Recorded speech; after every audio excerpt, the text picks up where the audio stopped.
शुरू करते हैं अल्लाह के बाबरकत नाम से जो बड़ा मेहरबान और नहायत रहम वाला है। तमाम तारीफ़ें मेरे अल्लाह रब्बुल इज़्ज़त के लिए हैं। अस्सलाम वालेकुम लिसनर्स, मैं हूँ आप लोगों की host Naushin. Welcome to my channel horror stories official. I hope आप सब लोग खैरियत से होंगे, जहाँ होंगे खुश होंगे।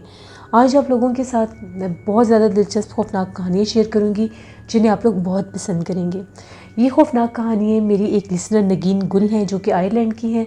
उन्होंने ये स्टोरीज शेयर की हैं। नगीन कहती हैं कि आज आपके साथ मैं 4 कहानियाँ शेयर करूँगी। पहली जो कहानी है वो आयरलैंड के ही एक लड़के की है जिसका नेम बिलाल अहमद है। बिलाल कहता है कि अब मैं D6 में रहता हूँ। जिस घर में हम लोग रहते हैं वो घर बहुत ज़्यादा आसेब सदा है। वहाँ पर बहुत ज़्यादा जिन्नात का बसेरा है।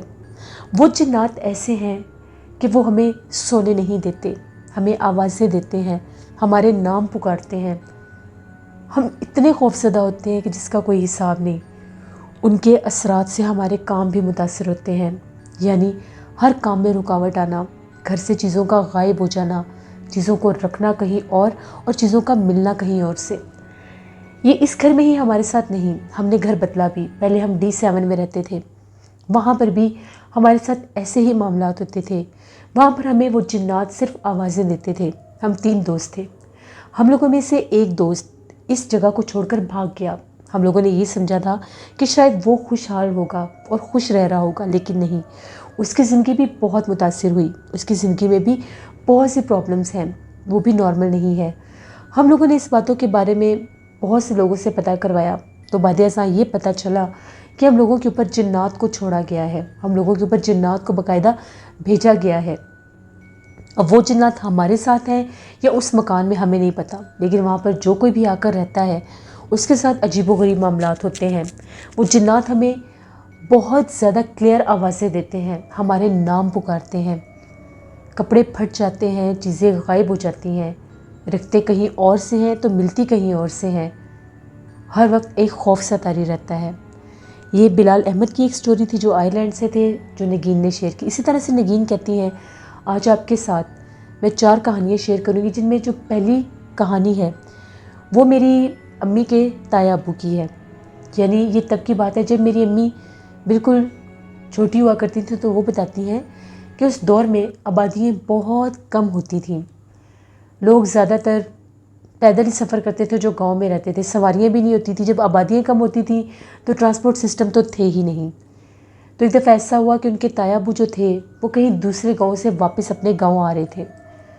वो कहते हैं कि मैं पैदल चलता हुआ आ रहा था और मैं गांव के एक ऐसे सुनसान रास्ते से गुजर रहा था जो बिल्कुल वीरान था। तभी मेरा नाम लेकर जो किसी ने पुकारा। जब मेरा बाकायदा किसी ने नाम लिया, मैंने आवाज़ सुनी तो वो आवाज़ किसी औरत की थी। जब मैंने पीछे पलट कर देखा तो मैंने एक वजूद को खड़े देखा। उसका चेहरा तो मैं नहीं देख सका, लेकिन उसके पाँव मुझे ज़रूर नज़र आए। उसके पाँव उल्टे होने के साथ साथ उसके पाँव पर इतने ज़्यादा बाल थे जैसे किसी जानवर के पैर होते हैं। बस वो देखने की देर थी, मैं वहीं गिरा और बेहोश हो गया। मुझे नहीं पता मैं घर कैसे पहुंचा, मुझे घर कौन लेकर आया मैं नहीं जानता, लेकिन जब मुझे होश आया तो मैंने घर वालों को सारी बात बताई। मैं 1 हफ़्ता शदीद बीमार रहा, मेरा बुखार नहीं उतरता था। जिससे भी दम वगैरह करवाते थे उनका यही कहना होता था कि इसको वो चुड़ैल ने बुलाया था। अगर ये कुछ देर वहाँ पर रुकता या उसके करीब चला जाता तो वो मखलूक इसको जानी नुकसान पहुँचा देती। नगीन कहती हैं कि बहुत से लोग आजकल के दौर में ये समझते हैं कि ये पुराने वक्तों में चुड़ैलें और जिन्नात होते थे। ऐसा बिल्कुल भी नहीं है, ये आजकल के दौर में भी हैं। हम जब पाकिस्तान जाते हैं तो हम लोगों की ममानी हैं, वो भी एक गांव में रहती हैं, तो उनका ये कहना है कि आजकल के दौर में भी उनके गांव में चुड़ैलें और जिन्नात पाए जाते हैं। शाम होते ही उनके गांव सुनसान हो जाते हैं, क्योंकि वहाँ पर उन चुड़ैलों और जिन्नात का इस हद तक बसेरा है कि इंसान डर के मारे रात को घरों से बाहर नहीं निकलते। इसी तरह से नगीन कहती है कि आपके साथ एक और स्टोरी शेयर करना चाहती हूँ। मेरी भाभी जो हैं वो बचपन में बहुत ज़्यादा क्यूट हुआ करती थी। मेरी भाभी मेरी कज़न भी हैं, माशाल्लाह अभी भी वो बहुत प्यारी हैं। तो वो बताती हैं कि बचपन में उनके साथ ऐसा हुआ था कि उनकी एक नेबर थी। उनकी नेबर जब उनको देखती थी, बज़ाहिर तो वो बहुत खुश होती थी, उसको मैं बहुत प्यारी लगती थी, लेकिन उसके देखने के बाद अचानक से मैं बीमार रहने लग गई। यानी मेरी भाभी डरने लग गई, उनको कोई अनदेखा वजूद डराता था, बहुत ज़्यादा डराता था। लेकिन समझ में नहीं आता था कि आखिर मसला क्या है, कौन सी चीज़ मुझे डराती है, वो क्या मखलूक है जो मुझे डराती भी है और नज़र भी नहीं आती। मैं रोती रहती थी और मेरी ज़ुबान मेरे मुंह के अंदर बिल्कुल रोल और फोल्ड हो जाती थी कि मैं बता भी नहीं सकती थी। तो जब मेरे घर वालों ने ये पता करवाया कि आखिर मेरे साथ मसला क्या है, तो उनका ये कहना था कि किसी औरत ने हसद के मारे मेरे ऊपर काला जादू करवाया था और उस काले जादू के ज़रिए ही वो मखलूक मुझे डराती थी कि मेरे ऊपर जादू हो जाए और उसका हसद पूरा हो जाए। ये कुछ स्टोरीज़ थी जो नगीन ने शेयर की। नगीन ने 2 और स्टोरीज़ भी शेयर की हैं जो मैं कल वाली स्टोरीज़ में आप लोगों के साथ ज़रूर शेयर करूँगी। बहुत शुक्रिया नगीन आपका। लिसनर्स, बढ़ते हैं एक और ख़ौफनाक कहानी की तरफ। ये ख़ौफनाक कहानी इरम शेयर कर रही हैं। इरम कहती हैं कि आज आपके साथ अपनी ज़िंदगी में पेश आने वाली बहुत ही ज़्यादा डरावनी कहानी शेयर करना चाहती हूँ। आज से 18 साल पहले की बात है। मैं अपनी स्टडीज़ के लिए शहर से बाहर गई हुई थी, तो वहाँ पर मुझे एक हॉस्टल में रहना पड़ता था। वो जो हॉस्टल था वो एक घर में बनाया गया था, प्राइवेट हॉस्टल था। वहाँ पर वो डबल स्टोरी घर था, उसमें तकरीबन 6 से 7 कमरे थे। तो वहाँ पर रहने से ऐसा ही महसूस होता था कि जिस तरह से हम लोग अपने घर में रह रहे हैं।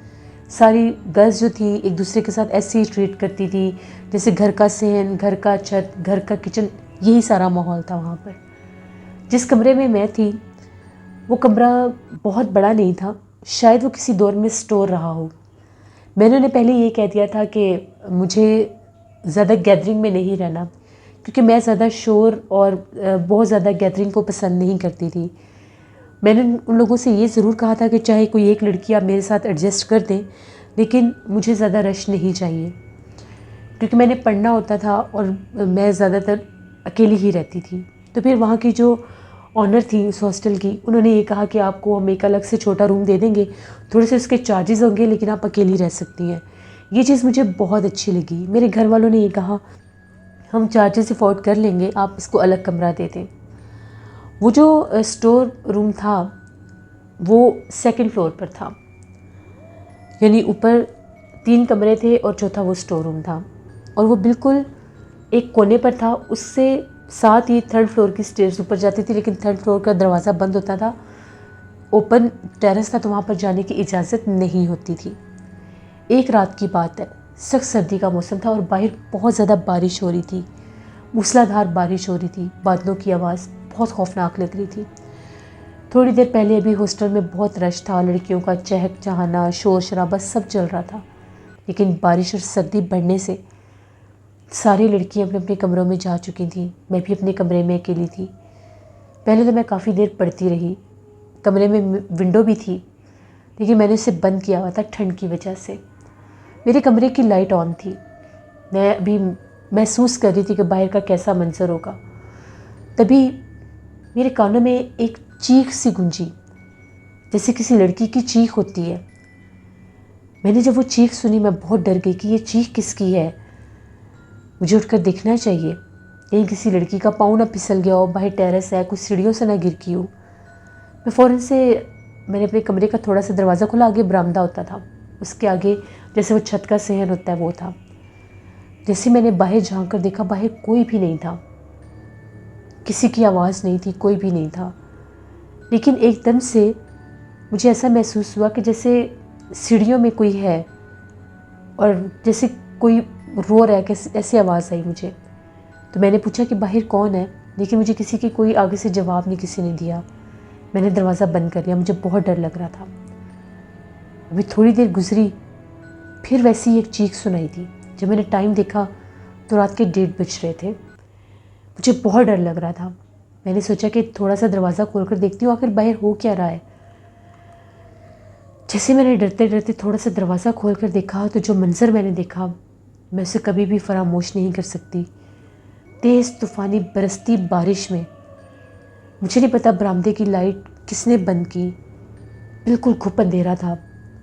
जैसे बिजली चमकी और रोशनी हुई तो मैंने सहन में एक औरत को खड़े देखा। वो बहुत भयानक थी, उसका बहुत लंबा कद था, इतने लंबे लंबे उसके जैसे बाल थे, पूरे जिस्म पर ही बाल थे या क्या था क्या नहीं।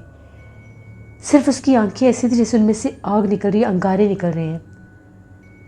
और उसका एक हाथ ऐसे था जैसे इतने लंबे उसके बाजू और हाथ हैं, जैसे उसने दोनों दीवारों पर पूरे सहन में वो खड़ी है, और जैसे सहन की साइड वाली दीवारें हैं उस पर उसका एक एक बाजू था, एक साइड पर एक बाजू, एक साइड पर एक बाजू। बस ये देखने की देर थी। इतना डरी, मैंने दरवाज़ा बंद कर दिया। मैं थर थर काँपने लगी। मैंने कंबल ऊपर लिया। मैं सारी रात डरती रही। सुबह जब हुई तो मैंने ये बात पूरे हॉस्टल में बताई कि रात को मैंने ये सब देखा है। सारी लड़कियों ने कहा कि हमें भी चीख तो सुनाई दी थी, लेकिन हम लोग बाहर नहीं निकले। मैंने फ़ौरन अपने घर फ़ोन किया। मैं बहुत डरी हुई थी। मुझे घर वाले आकर ले गए। उसके बाद मैं इतनी बीमार रही, मुझे इतना बुखार होने लग गया, मेरे से पढ़ा नहीं जाता था। मेरा सामान अभी भी हॉस्टल में ही था। मैंने नहीं कहा कि कुछ भी कर ले, मैंने उस हॉस्टल में नहीं जाना। जिनसे दम करवाया उनका ये कहना था कि वो हॉस्टल आज सेफज़द है। वो घर शायद किसी ने छोड़ा ही इस वजह से था कि वहाँ पर चुड़ैल आफत का बसेरा था। वो जिन्नात थे, जिन था, जो भी था मुझे नहीं पता, लेकिन वो बहुत भयानक था। मुझे आज भी एक डरावना ख्वाब लगता है। फिर मैं तो उस हॉस्टल में कभी नहीं गई। मैंने अपना जो कॉलेज था वो ट्रांसफ़र करवा लिया अपने शहर में। माइग्रेशन होगी मेरी। मैं दोबारा उस शहर में भी नहीं गई। मैं इतना डरती हूँ। 18 साल बीत गए हैं, लेकिन अब भी मुझे ये कल की बात लगती है और मुझे बहुत डर लगता है। बस मेरी अल्लाह से दुआ है, अल्लाह हम सबको अपने हिफ्ज़ व अमान में रखकर कभी भी किसी के साथ कुछ ऐसा ना हो। ये मेरी एक कहानी थी जो मैंने आपके साथ शेयर की। बहुत शुक्रिया रम आपका। इससे ये थी आज की हॉरर स्टोरीज़। आई होप आप लोगों को पसंद आई होंगी। आप लोग भी अपनी हॉरर स्टोरीज़ शेयर कर सकते हैं डिस्क्रिप्शन बॉक्स में दिए गए ईमेल आईडी nushinmir57@gmail.com पर। इसके अलावा आप लोग मुझे कमेंट बॉक्स में भी स्टोरी शेयर कर सकते हैं। इंशाल्लाह कल आप लोगों के साथ फिर मुलाकात होगी किसी नई खौफनाक कहानी में। अपना बहुत सा ख्याल रखिएगा। Thank you for listening my story. Stay blessed. अल्लाह निगहबान।